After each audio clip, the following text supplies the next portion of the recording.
संध्या की आंखों में नींद नहीं थी। बिस्तर पर लेटे हुए छत पे एकटक निहारे जा रही थी। उसे समझ में नहीं आ रहा था कि मैं क्या करूं जिससे आकाश के चंगुल निकल सके। वह बुरी तरह से उसके चंगुल में फंसी हुई थी, लाचार, बेबस, कुछ भी नहीं कर पा रही थी।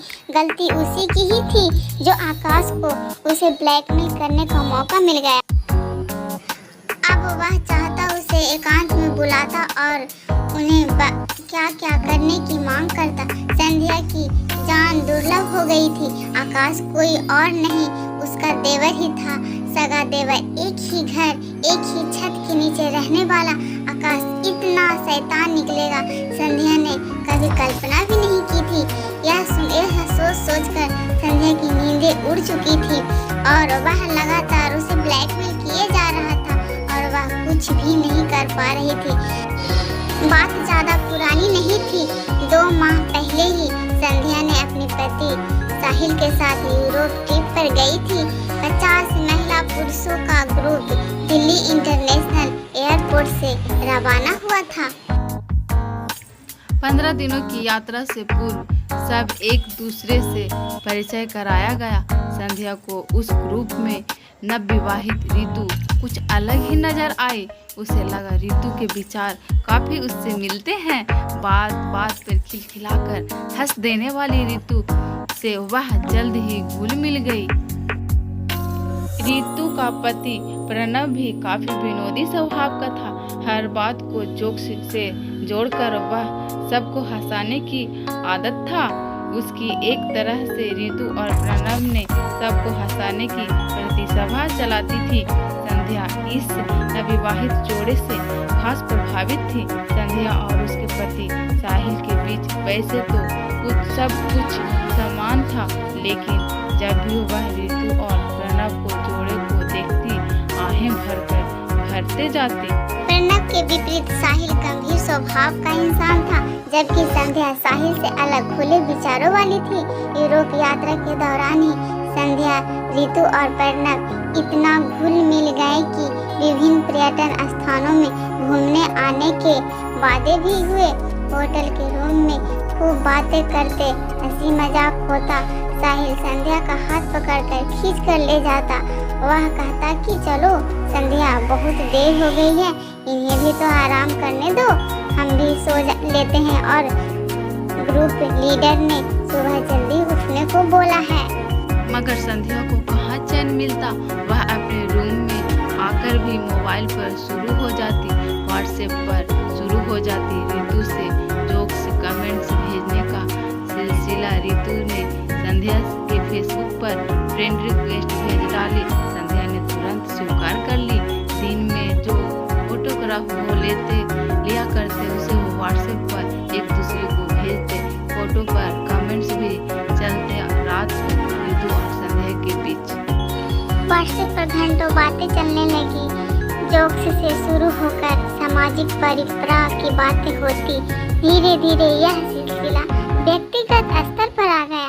एक दूसरे की पसंद, रुचि से लेकर स्कूल कॉलेज की पढ़ाई, बचपन में बीते दिनों की बातें साझा करने लगी। एक रात रितु ने व्हाट्सएप पर संध्या के सामने दिल खोलकर अपनी बात कहने लगी। शादी से पहले के प्यार और शादी तक सब कुछ बता दिया। शादी से पहले रितु की लाइफ में प्रणव था। दोनों एक ही कॉलेज में पढ़ते थे। दोनों का परिवार अलग अलग धर्म और जाति का था। इनके प्यार में बहुत अड़चने आई। शादी को लेकर दोनों परिवारों में तकरार हुए, पर आखिर रितु और प्रणव के सूझबूझ दिखाते हुए अपने परिवार को मना लिया। रितु और प्रणव की शादी हो गई। व्हाट्सएप पर रितु की लव स्टोरी पढ़कर संध्या के मन में हलचल पैदा हो गई। उसे लगा, अपना अतीत याद आने लगा। उस रात उसका मन किया वह भी रितु को वह सब कुछ बात बता दे जो उसका अतीत है, लेकिन वह हिम्मत नहीं कर पाई कि पता नहीं क्या रितु सोचेगी मेरे बारे में। वह उसके बारे में ना जाने क्या धारणा बना लेगी। अजीब सी हलचल मन में लिए हुए संध्या सो गई। रात संध्या अपने आप को रोक ना पाई। रोज की तरह व्हाट्सएप पर बातें का सिलसिला चल रहा था कि मौका देखकर संध्या ने लिख डाला कि मेरे भी एक अतीत है रितु, मैं भी किसी से प्यार करती थी पर वह प्यार मुझे नहीं मिल सका। रितु ने आश्चर्य वाला स्माइल भेजा और लिख दिया, बताओ कौन था वह, क्या लव स्टोरी है तुम्हारी। फिर संध्या ने रितु को अपनी लव स्टोरी बताने का सिलसिला शुरू कर दिया। वह मेरे कॉलेज में ही था, उसका नाम संजय था। हम दोनों एक दूसरे से बहुत प्यार करते थे। हर 1-2 घंटे में मोबाइल पर बातें नहीं होती तो बहुत कुछ अधूरा है। लाइफ में दोनों में खूब बातें होती और तकरार भी खूब होती। दुनिया से बेखबर हम अपने प्यार की दुनिया में खो गए थे। हमारा प्यार सारी हदें पार कर गया। विश्वास था कि घर वाले हमारी शादी को राजी हो जाएंगे, इसलिए विश्वास को लेकर मैंने खुद को संजय को सौंप दिया। संध्या ने रितु को व्हाट्सएप पर आगे लिखा, उस दिन पापा ने मुझसे कहा कि बेटी तुम्हारी पढ़ाई पूरी हो चुकी है, हम चाहते हैं कि अब एक अच्छा सा लड़का देखकर तुम्हारी शादी करा दें।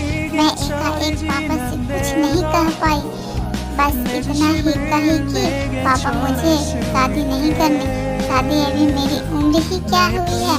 इस पर पापा ने कहा कि उम्र और क्या होगी, 25 साल की तो हो चुकी हो तुम।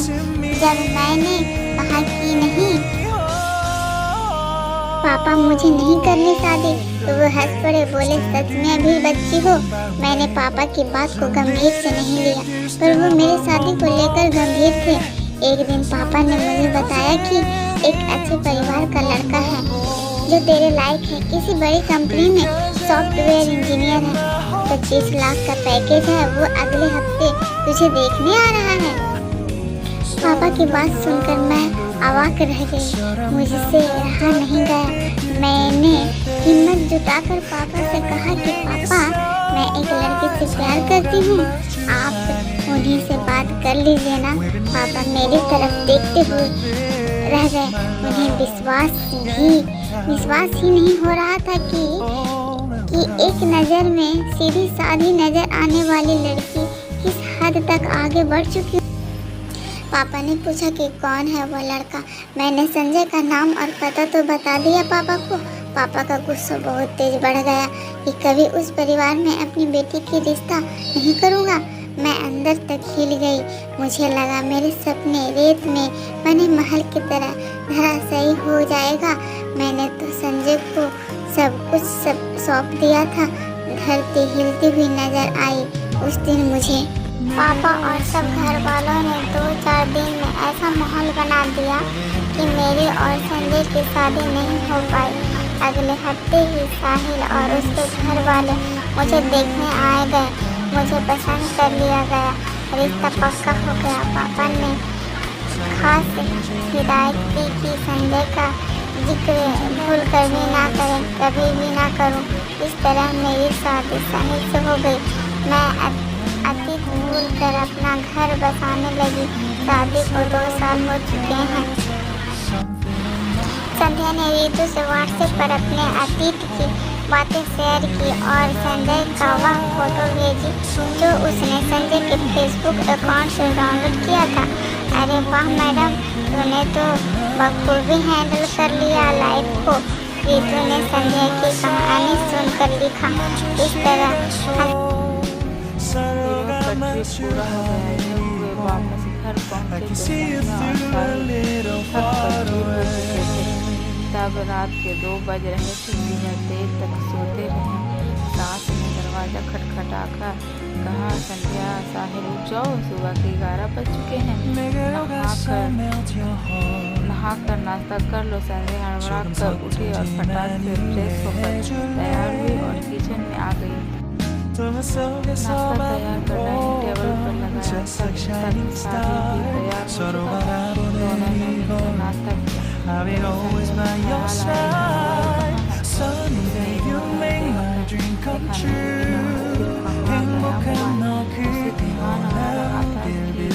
रात को जब आई संजय मैं ऑफिस जा रहा हूँ, 3 बजे उनके साथ मीटिंग है। राहुल ने घर पर निकलते हुए पैसा दे बोले